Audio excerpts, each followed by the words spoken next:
क्यों आना चाहिए केजरीवाल दिल्ली? केजरीवाल भाई वो दवाई गोली सही टाइम पे दिलवाता पब्लिक को, लेडी से उनने फ्री कर रखी है, लेडी से उनने फ्री कर रखी। कुछ साला इतने अंदर की बात तो हमें भी नहीं पता था। लगता है केजरी मियाँ ने ये ऑफर अपने कुछ खास लोगों के लिए दिया है, अपने कुछ खास भाइयों के लिए बनाया था।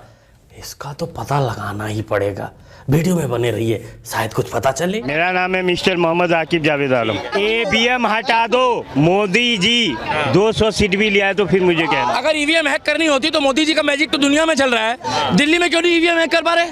दिल्ली में क्यों? कर्नाटका बताओ, दिल्ली में क्यों नहीं है? दिल्ली में सेटिंग नहीं है। कर्नाटका में क्यों हार रहे? हर जगह उनकी सेटिंग है। बंगाल में क्यों हार रहे हैं? बंगाल में क्यों? जहाँ हार रहे वहाँ उसकी सेटिंग नहीं है। जहाँ हार रहे उसमें ईवीएम में सेटिंग नहीं की, और जहाँ जीत रहे वहाँ ईवीएम में सेटिंग है। इस जाहिल मिस्टर मोहम्मद आकिब जाकिब, क्या नाम था साले का? नाम था कि पंचनामा था? नाम है मिस्टर मोहम्मद आकिब जावेद आलम। दोस्तों इस जाहिल को तो टोपी बाज भी नहीं कह सकते, क्योंकि देखने में तो ऑर्केस्ट्रा वाला नचनिया लग रहा है। पूरा नचनिया का कहना है कि जहाँ जहाँ मोदी जीत जाते हैं वहाँ मोदी ने सेटिंग कर लिया है, और जहाँ जहाँ हार जाते हैं वहाँ सेटिंग नहीं होती। ईवीएम हटा दो, ईवीएम हटा दो। नचनिया बेटा, ईवीएम बोलते हैं उसे, एवीएम नहीं।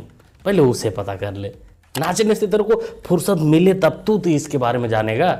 बस चाचा जान से सुन लिया है कि ईवीएम है, ईवीएम है, उसी पे तू नाचता रहता दिन रात। रात को भगवान रामचंद्र जी मेरे सपने में आए।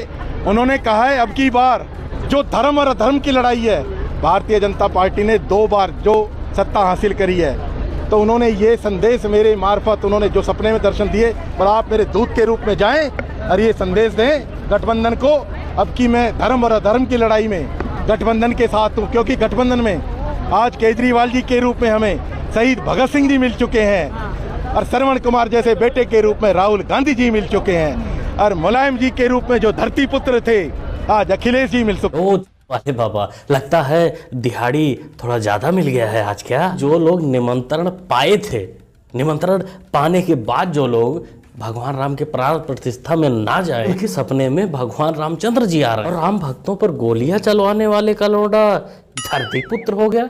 शाबाश। अरे दिहाड़ी की भी एक लिमिट होती है बोलने की, कुछ भी। अगर नरेंद्र मोदी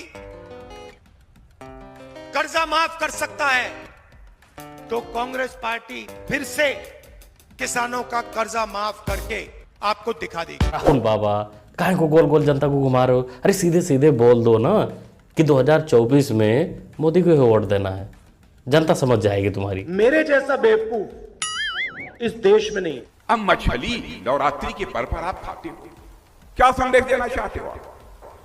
आपको जो खाना हो, मछली खाना हो, सुअर खाना हो, कबूतर खाना हो, हाथी खाना हो, घोड़ा खाना हो, सब खाओ। दिखाने की जरूरत क्या? बहनों भाइयों, केवल वोट के चक्कर में तुष्टीकरण की राजनीति से गए कई खास मजहब के लोग इसके कारण हमसे खुश हो जाएंगे, वोट दे दें। ठाकुर साहब थोड़ा कम बोलते हैं, लेकिन जब बोलते हैं तो आग लगा देते हैं।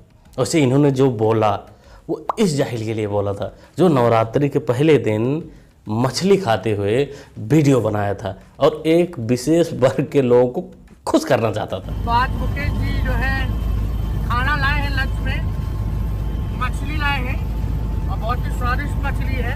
मैं एक नौकरी कर रही थी, चाहती तो मैं 10 साल बाद राजनीति में आ सकती थी, लेकिन कांग्रेस ने मुझे झूठा वादा किया कि आपको टिकट दी जाएगी। नौकरी से इस्तीफा दिया, टिकट नहीं दिया, फिर झूठा वादा किया कि लोकसभा में टिकट दी जाएगी, उसमें नहीं दिया।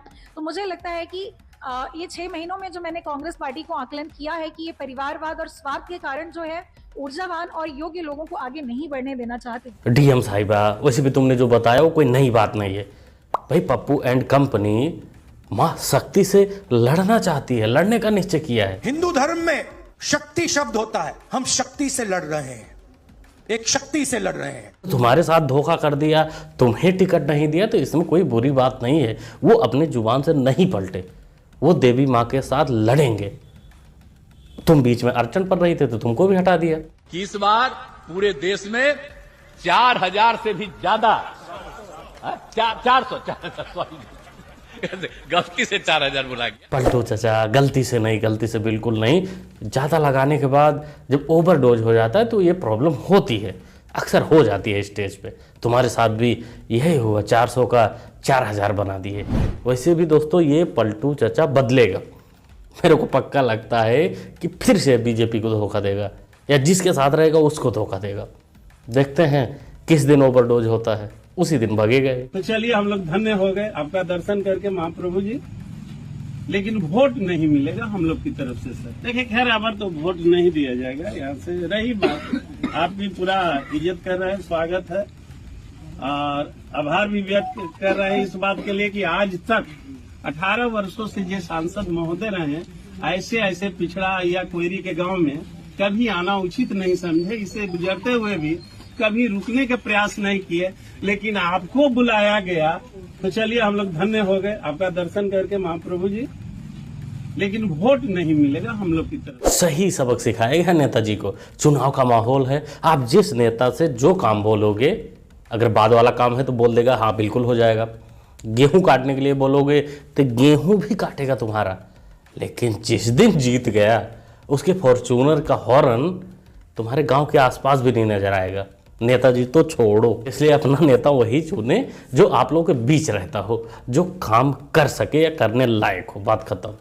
नहीं तो ऐसे ही भिगो के आपको भी मानना पड़ेगा जब वोट मांगने नेताजी आएंगे। श्रीमती इंदिरा गांधी जी ने कहा था कि गरीबी हटाओ, तो कुछ दिन में जब गरीबी नहीं हटा, कहा कि गरीबों को भगाओ, गरीबों को भगाओ। इस कन्हैया लतखोर का तब का वीडियो है जब ये सिर्फ देशद्रोही का नारा लगाता था। जब से इसको हिंदू विरोधियों ने अपने पास रखा, चेंज हो गया। सादा है, उन्होंने कहा टुकड़े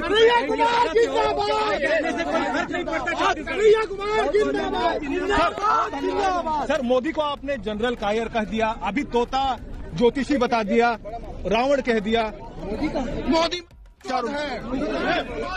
आपने इशारों में कहा कि इस लतखोर के साथ खड़ा बगल में इसका भाई मोदी को यानी देश के प्रधानमंत्री को सरेआम गाली दे रहा है, और ये बंदा एक बार भी मुड़कर उसको ये नहीं बोला कि नहीं भाई ऐसा मत करो। अरे इन लोगों के आपस में प्राइवेट पार्टीज में जो प्राइवेट मीटिंग होती है, जो कैमरे पर नहीं होती, वहाँ ऐसी ही गाली दी जाती होगी देश के पीएम को। वैसे छत्तीसगढ़ पुलिस ने इसको पकड़ लिया, इसको अरेस्ट कर लिया है, इसके भाई को। देखते हैं आगे कोई वीडियो आती है या फिर अंदर ही अंदर वो लोग अच्छे से सुझा देंगे।